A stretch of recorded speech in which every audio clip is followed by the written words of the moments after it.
বিশ্ববাজারে স্বর্ণের দাম সোমবার নতুন রেকর্ড ছুঁয়েছে। যুক্তরাষ্ট্র ও চীনের মধ্যে বাণিজ্য উত্তেজনা পুনরায় বেড়ে যাওয়া এবং যুক্তরাষ্ট্রের কেন্দ্রীয় ব্যাংক ফেডারেল রিজার্ভ সুদের হার কমাতে পারে এমন প্রত্যাশায় বিনিয়োগকারীরা নিরাপদ সম্পদ হিসেবে স্বর্ণে ঝুঁকেছেন।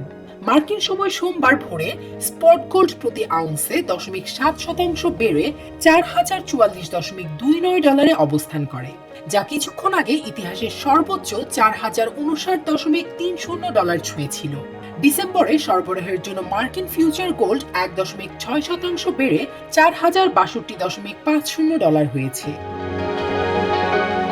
গত শুক্রবার মার্কিন প্রেসিডেন্ট ডোনাল্ড ট্রাম্প চীনা পণ্যের উপর 100% শুল্ক আরোপের ঘোষণা দেন এবং গুরুত্বপূর্ণ সফটওয়্যারের রপ্তানিতে নতুন নিয়ন্ত্রণ জারি করেন। এটি নভেম্বর থেকে কার্যকর হবে।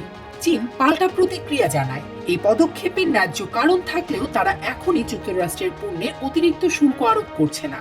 ক্যাপিটাল.কম-এর বিশ্লেষক কাইল রড্ডা বলেন, মধ্যপ্রাচ্যের পরিস্থিতি কিছুটা শান্ত হলেও যুক্তরাষ্ট্র চীন বাণিজ্য উত্তেজনা আবারও স্বর্ণবাজারকে ঊর্ধ্বমুখী করেছে।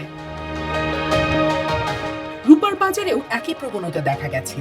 স্পট সিলভার 2% বেড়ে প্রতি আউন্সে 51.52 ডলারে পৌঁছে সর্বকালের সর্বোচ্চ দামে পৌঁছেছে। গোল্ডম্যান স্যাক্স জানিয়েছে, ব্যক্তিগত বিনিয়োগের প্রবাহের কারণে মধ্যমেয়াদে রূপার দাম আরও বাড়তে পারে, যদিও স্বর্ণের তুলনায় এর ঝুঁকি বেশি থাকবে। চলতি বছরে স্বর্ণের দাম এরই মধ্যে 54% বেড়েছে। এটিকে ভূরাজনৈতিক অস্থিরতা, কেন্দ্রীয় ব্যাংকগুলোর স্বর্ণ ক্রয়, ফেডের সুদ হ্রাসের প্রত্যাশা এবং বৈশ্বিক অর্থনৈতিক অনিশ্চয়তার ফল হিসেবেই দেখা হচ্ছে।